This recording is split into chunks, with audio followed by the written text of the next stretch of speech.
You guys, there's a lot of openings, and like this is like the season, we're entering the season where most of these organizations are going to be desperately looking for people. They've already started looking for people right now. Hi sunshines, welcome back to another video. If this is your first time here, hi, I'm Winifred Carl and I'm a Nigerian YouTuber currently living in British Columbia, Canada, and you are most definitely welcome. So I'm currently working as a support worker, although I'm doing my MBA in Canada, specializing in human resources. So guys, today I bring you guys good news. I know that the government has been giving us basketballs within the last couple of months. A lot of like international students have been super stressed, even the ones that are like incoming, the ones that are just arriving. Everyone is like looking super confused and just wondering like, what is my fate? For those of you that are trying to get into support, that have been thinking about like how easy is it for me to get a job in the health industry, how easy for me to like get into support work, get into social services. If you're in that category of people, maybe you have your resume sorted out, you have some type of experience, and even if you don't have experience but it's something that you want to do, guys, I've told you times and times again that one of the best ways to get into this industry is to be able to build up on your experience. Based on my experience and based on the experience of my friends that literally did not have any form of experience when they arrived, they were able to get into like proper like support work jobs, like where they are being paid really well through volunteering. I've told you guys, see, if you're an international student and you're just arriving and you're kind of like confused, like how do I even start? Where do I start from? I know that getting jobs can be really tough. For that first 1 month, what you need to do is try to get as much information as possible from your school.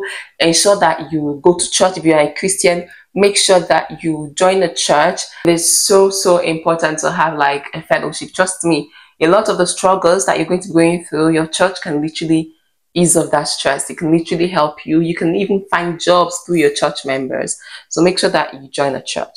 But aside from all of these things, I've mentioned that a couple of times, is that you should try to volunteer. You can even volunteer, like I volunteered in my church for the food bank. I volunteered, I'm currently volunteering, like, or like kind of like working, I'm not being paid for it, working with a team in my school. And you can just join like organizations, join groups, whether in church, in your community, ask questions. I know that it can be a bit too much in the first 1 month, like there's no rush, but you just need to make sure that you're aligning yourself with somewhere that is going to be beneficial, like with a career path or something that's going to benefit you in the long run. Okay, because trust me, school is so fast. Before you know it, you're like graduating and then you're like feeling lost, like what next, you know? And try as much as possible to just abide by the rules. Don't try to overdo anything. Just do your thing gingerly, okay? You're not competing with anybody. Just take it easy. I'm going to tell you now that there's lots of support work jobs right now. You guys, my organization, you guys, there's a lot of openings, and like this is like the season, we're entering the season where most of these organizations are going to be desperately looking for people. They've already started looking for people right now. So you need to make sure that your resume is on point. You need to make sure that you just have some type of experience that you can obviously put in your resume. So when you arrive, maybe that first few weeks, try to like, you know, settle in, get your SIN, get everything you need, your government ID, all of that. Try to settle into your classes. Maybe use that first month to try to settle in. I mentioned earlier on that you should try to even volunteer if it's that, yes, the job you're doing, maybe like your career path is not really health related. You've never done anything health related. Before you even arrive, try to start getting into that field. You can start volunteering in your local, you know, hospitals, in your community, in non-governmental organizations within your community, within your home country. You can start volunteering and try to get some type of reference before you leave your country. And then when you arrive, those things can really come in handy when you start applying for your support work jobs. But I just want to bring you this good news that there's a lot of opening. Guys, do not feel discouraged. I know that at first it might get really overwhelming. I feel like one of the mistakes I made when I arrived was that I was choosing, I didn't really like, I wasn't intentional when I was applying.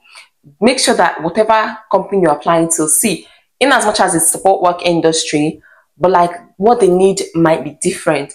You might see like a mental health support work position. You might see another one talking about case manager. You might see another one talking about night support. You might see another one talking about tenant support. It's support work, right? But like there are different areas, different aspects. There's program manager. There are different aspects of this support work. So whichever one you see, don't use the same resume that you use in applying for community support worker to apply for personal support worker. Maybe the personal support worker needs a more intimate support, whereas community support worker just needed a person that will take the person around the community. You need to be sure of the role. You need to read the job specification, read the requirements, read all of those things, and make sure that you're tailoring your resume to those positions. Don't just use one resume and you're applying to all the support work jobs. It's not going to work. You're not going to get any callbacks. You're not going to, in fact, the AI, you know, right now, like the first stage of like the screening is like applicant tracking software. Is like they use artificial intelligence to do the first a lot of companies now, most of the companies. So it's not like it's a human being that's going to look at your profile and look at everything that you're writing and then be like, okay, she has potential.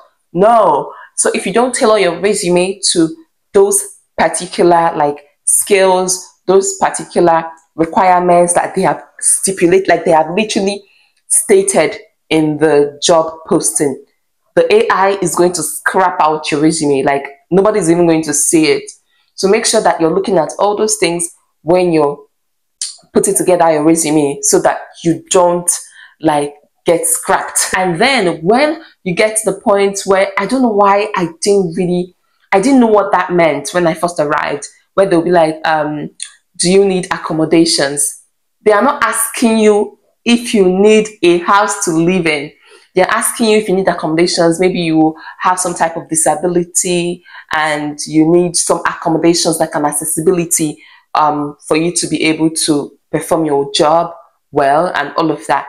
When I first arrived, when I saw, do you need accommodations? I used to put yes in most of the jobs I applied to. Yes, I mean, that will not obviously stop them from hiring you, but also they might look at like how much accommodations they are able to give. And if it's something that they have more than enough people requesting for accommodations, then there's possibility that your resume might not get to the next level because maybe there are lots of people that are requesting for accommodations and they just don't have enough of that resources. So make sure that you're understanding the terminologies that you're going to be seeing when you're applying before you click yes or no, so that you don't shoot yourself in the foot. Because I was doing that a lot in the first 100 applications I did last year. I was literally saying yes, and in my mind I was thinking that they said, oh, do I need accommodation? Like maybe the job can provide me a place to stay. I did not know if they were talking about like accessibility and all of that. But yeah, it was later on that I was like, oh my goodness, I was literally saying yes to most of them. And imagine like another person that actually needs that accommodation is also saying yes, and maybe 1,000 other people are saying yes. Of course, they're going to shorten the chance of getting to the next level because there's lots of people requesting for accommodation. Except you really need it, then please don't say yes that you need accommodations if you don't need it. But yeah, guys, just make sure that you are, because right now, if you're not in health industry, if you're not in tech, if you're not in some other careers that is in demand, it is very risky to study here right now in Canada because they are literally tightening all the immigration pathways. So you need to make sure that you align yourself with the ones that, like the career paths that they need, except it's not something that is you have a flair for, except it's not something that you really want to do. Like even if they give you $1 million, it's not like your calling at all. It's not something that you can manage. You don't have the flair for it, then by all means, like you can go with like the career path you want to do, regardless of whether it's in demand or not. But if it's something that you feel like you can do, please tailor your resumes to the exact job specification. Just look at all the required skills and certifications they want you to have. These days, I've honestly not been seeing like license, driver's license. A lot of it depends on the position. If you're going to do like outreach support, where like you have to be going to maybe a father location, then maybe they will expect you to have like a license. So it just depends on the kind of job. So don't be discouraged if the first one you apply to is not calling you back. Just re-strategize, look at the next one you want to apply to, and make sure that you tailor your resume to that particular job role. But guys, there is a lot of positions open now, both in my workplace and some other places that I've seen.